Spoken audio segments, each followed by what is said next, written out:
आज का विषय है आपकी चाहत। आप सभी अच्छी तरह से जानते हैं, समझते हैं, अनुभवी हैं। संसार का हर मनुष्य अपनी चाहत के अनुसार अपना जीवन जीता है और साथ में चाहत के अनुसार ही जीवन में प्राप्तियां भी करता है। अब समझने की आवश्यकता है कि वास्तव में व्यक्ति की अपनी चाहत है क्या। यह स्पष्ट होनी परम आवश्यक है। आपको यह देखना होगा कि आप अपने जीवन से क्या चाहते हैं, अपने संबंधों से क्या चाहते हैं, समाज से क्या चाहते हैं। तो आपको ये समझने की आवश्यकता है कि यह स्पष्ट आपके सामने होना चाहिए कि जीवन के हर पार्ट से आप क्या उम्मीदें रखते हैं, क्या आपकी चाहत है, आप चाहते क्या है।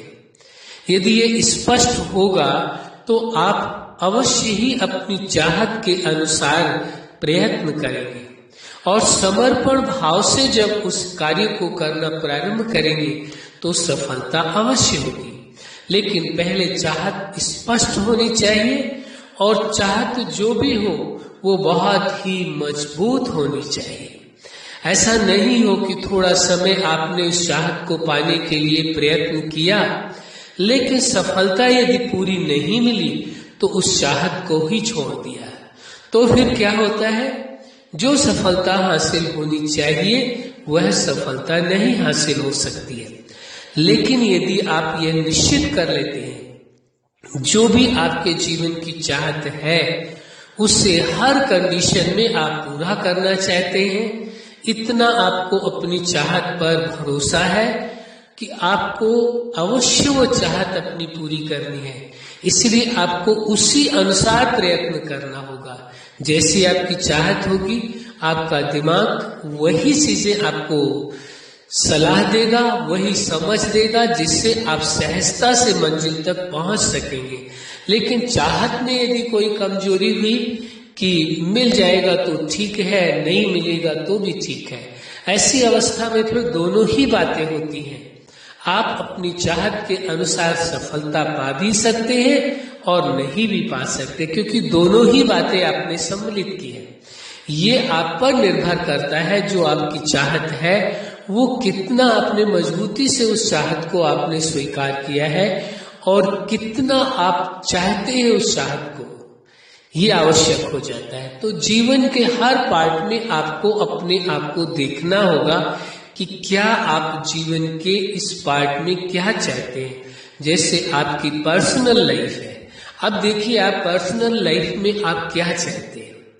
क्या चाहते हैं कि आपकी जो लाइफ हो वो पीसफुल लाइफ हो, शांति में लाइफ हो, प्रेम से भरपूर लाइफ हो, आनंद से भरपूर लाइफ हो, खुशियों से भरपूर हो। आपकी पर्सनल लाइफ में सदैव खुशी, प्रेम, आनंद, शांति, शक्ति, स्वतंत्रता, ये सारी चीजें होनी चाहिए। तो यदि ऐसी आपकी चाहत है तो उसी के अनुसार आप प्रयत्न करेंगे और सफलता को हासिल करेंगे। लेकिन यदि चाहत में ही यदि ये चीज सम्मिलित हो जाती है कि ये चाहत तो है लेकिन कैसे चाहत हो कि हर कंडीशन में मुझे ये चाहत अपनी पूरी करनी है, कि कैसी जीवन जीनी है, आपको अपनी पर्सनल लाइफ कैसे जीनी है, शांति से जीनी है, प्रेम से जीना है, सुख से जीना है, आनंद से जीना है और स्वतंत्र भी रहना है। तो जब ये आप उद्देश्य बना करके चलते हैं तो आप पर्सनल लाइफ में सफल अवश्य होते हैं। लेकिन यदि ये चाहत में एक कमजोरी हुई, दोनों तरह की बातें आप अपने मन के अंदर ले आते हैं, अपने दिमाग को दे देते हैं कि पूरा हो गया तो अच्छा और नहीं पूरा हुआ तो भी ठीक है, तो ऐसी अवस्था में भी दोनों ही स्थितियां पैदा होती है। आपकी चाहत पूरी भी हो सकती है और नहीं भी हो सकती है। तो इसका जिम्मेवार कोई और नहीं होगा, आप स्वयं होंगे, क्योंकि आपने जिस समय वो चाहत रखी उसमें आपने गुंजाइश छोड़ दी। इसी प्रकार आप फैमिली लाइफ में देखें, आप फैमिली लाइफ में क्या चाहते हैं कि आपका परिवार सुख, शांति, प्रेम से जाए। तो जब आप ये चाहते हैं तो तो हर परिवार के सदस्य के प्रति जैसे संबंध के लिए कहा है स्पष्ट तौर पर प्रेम, भरोसा और सम्मान, ऐसे उन्हों के साथ प्रेम रखते हुए, भरोसा रखते हुए, सम्मान देते हुए और इसी चाहत के अनुसार आप कदम उठाएंगे तो अवश्य आपको सफलता हासिल होगी।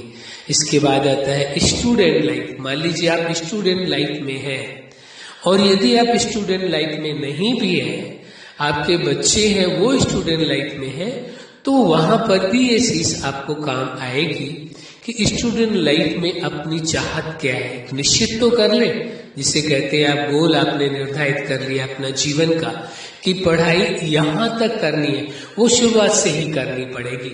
यदि आप बीच में करते हैं तो उस मनोबल से, उस उत्साह से, उस खुशी से वो बालक फिर नहीं पढ़ पाता है। इसलिए आवश्यक हो जाते हैं यदि स्टूडेंट लाइफ में है तो आपको एक निश्चय कर लेना होता है कि आपकी ये चाहत है कि आपको इस जगह तक, इस मुकाम तक पहुंचना है या ये बनना है, तो उसी अनुसार आप बन पाते हैं। आपको ये नहीं देखना है कि आप बन पाएंगे या नहीं बन पाएंगे या कितना प्रयत्न करना पड़ेगा। पहले अपनी चाहत निश्चित करनी पड़ेगी। यदि शुरू में आपकी चाहत ही कम हो गई कि नहीं, हाँ कंप्रोमाइज कर लेंगे, ये नहीं बने तो ये बन जाएंगे, ये नहीं बने तो ये बन जाएंगे, यदि ऐसा आप सोच लेंगे तो फिर पूरी गुंजाइश हो जाती है कि जो आप बनना चाहते हैं, जिसके लिए प्रयत्न कर रहे हैं, तो पूरी संभावना है कि वो बन भी पाए और ना भी बन पाए, दोनों ही बातें। लेकिन यदि एक ही बात आपके मन मस्तिष्क में होगी कि मेरी ये चाहत है, मुझे ऐसी ही एजुकेशन लेनी है और इस एजुकेशन के आधार से मुझे इस मंजिल तक पहुंचना है, तो अवश्य आप पहुंचेंगे। प्रयत्न उसी अनुसार आप करेंगे, उसी अनुसार ही आपका मन उस ओर कदम बढ़ाएगा और फिर समर्पण भाव से उस कार्य को प्रारंभ कर लेना है। इसके बाद आता है आपका प्रोफेशनल लाइफ। आप अपने प्रोफेशन में देख लीजिए, जो कुछ भी आप कर रहे हैं धनार्जन के लिए, धन को पाने के लिए जो भी प्रयत्न कर रहे हैं, कोई भी तरीका है आपका, तो आप उसमें देखें आपकी चाहत क्या है, कहाँ तक आप पाना चाहते हैं, क्या बनना चाहते हैं। वो चाहत प्रबल चाहत होनी चाहिए और उस चाहत के अनुसार ही प्रयत्न करना होगा और समर्पण भाव से उस कार्य को संपन्न करना होगा। तभी जाकर के पूरी संभावना है जो आप चाहते हैं वो अवश्य प्राप्त कर सकेंगे। इसके बाद आता है मैरिज लाइफ। अब आप मैरिज लाइफ में देखें कि आप क्या चाहते हैं अपनी मैरिज लाइफ में। मैरिज लाइफ में वास्तव में दो व्यक्तियों के बीच में संबंध नहीं है, बल्कि दो परिवारों के बीच में संबंध है। तो दो व्यक्ति जिन्होंने ये संबंध की पति पत्नी है, उनको दोनों ही परिवारों का सम्मान करना होगा, दोनों ही परिवारों को लेकर के साथ चलना होगा। यदि कोई एक दूसरे के परिवारों का सम्मान नहीं करता है, उन सदस्यों की वैल्यू नहीं समझता है, तो उससे आपस में टकराव की पूरी गुंजाइश रहती है। इसलिए ये आवश्यक हो जाता है, दो व्यक्तियों के बीच संबंध नहीं है, दो परिवारों के बीच संबंध है। इसलिए एक दूसरे के संबंधों का सम्मान करना होगा, प्रेम करना होगा, भरोसा करना होगा, जो संबंध के लिए विशेष बात कही जाती है। तभी जाकर के आपकी मैरिज लाइफ सफल हो सकती है। तो उसमें आप देखें आपकी चाहत क्या है। मान लीजिए आपकी चाहत एक तरफा है, तो फिर आप सोच लीजिए पूरा होना कैसे संभव होगा। चाहत दोनों तरफ से होनी चाहिए। जो आप चाहते हैं, आप यदि एक दूसरे के परिवारों का सम्मान करते हैं, यदि एक सम्मान करता है, दूसरा लगातार अपमान करता रहे, दूसरा उनका तिरस्कार करता रहे, तो ये कब तक चलेगा। वो चाहत आपकी कब तक पूरी होगी कि एक व्यक्ति आपका और आपके परिवार का सम्मान करे लेकिन आप उसका ना करें, तो ये संभावना नहीं है। वो चाहत नहीं ठीक मानी थी, क्योंकि यहाँ दो का विषय है, इसलिए दोनों को ही करना होगा। हाँ, ये अवश्य है, जो इस बात को सुन रहे हैं, जो इस बात को समझ रहे हैं, जो इस बात को स्वीकार करते हैं, उन्हों की ये चाहत है कि दोनों ही परिवारों का सम्मान करना है और यह रिलेशनशिप जो पति पत्नी का है पूरा जीवन निभाना है, जिसे लाइफ पार्टनर कहते हैं। तो पूरी लाइफ ही निभाना है, बीच में उसे छोड़ना नहीं है और न ही टकराव के साथ जीना है। बल्कि खुशी खुशी, प्रेम के साथ, खुशी के साथ, आनंद के साथ और स्वतंत्रता के साथ जीना है। तो यदि ऐसा चाहते हैं तो ये अवश्य होगा, लेकिन अपनी चाहत को कायम रखना होगा, निराश नहीं होना होगा, उसी अनुसार समर्पण भाव से प्रयत्न करने होंगे।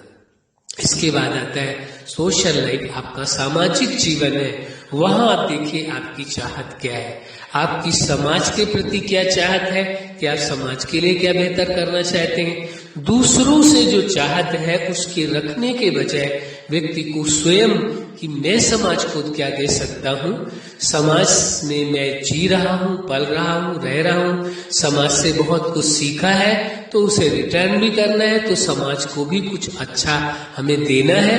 क्या देना है, यदि आप इरादा बना करके चलते हैं तो अवश्य सफल होते हैं। इसके बाद आता है आपकी स्पिरिचुअल लाइफ, आपका आध्यात्मिक जीवन का सफर।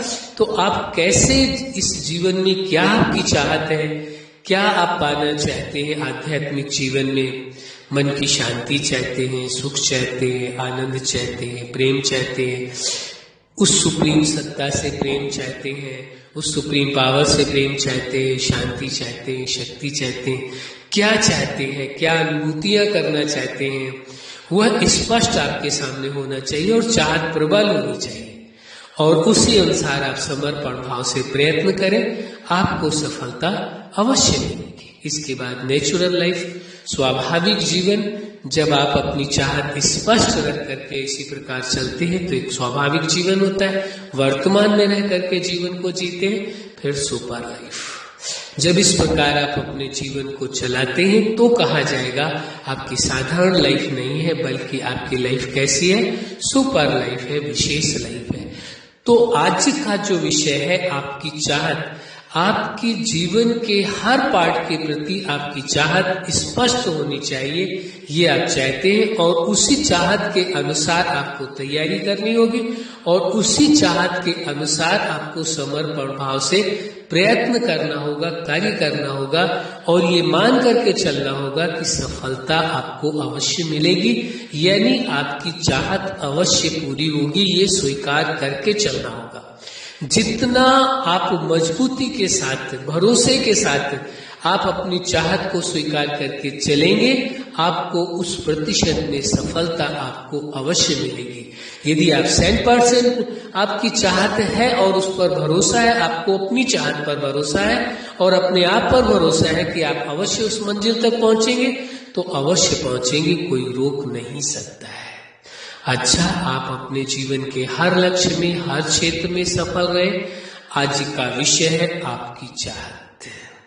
आपकी चाहत सदा पूरी हो, आपके जीवन में सदा खुशियां हो, प्रेम हो, सुख हो, आनंद हो, स्वतंत्रता हो, यही हमारी हार्दिक शुभकामना है। सदा खुश रहे, मुस्कुराते रहे। धन्यवाद।